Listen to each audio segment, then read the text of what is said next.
Qishloqqa esa U ham men edim. U ham men edim. Tushunyapsizlarmi?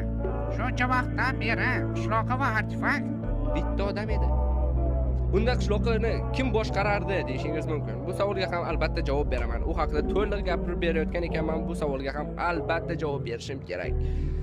Xo'sh, qishloqi personajini shuncha vaqtdan beri ko'p odamlar boshqargan rostini aytsam.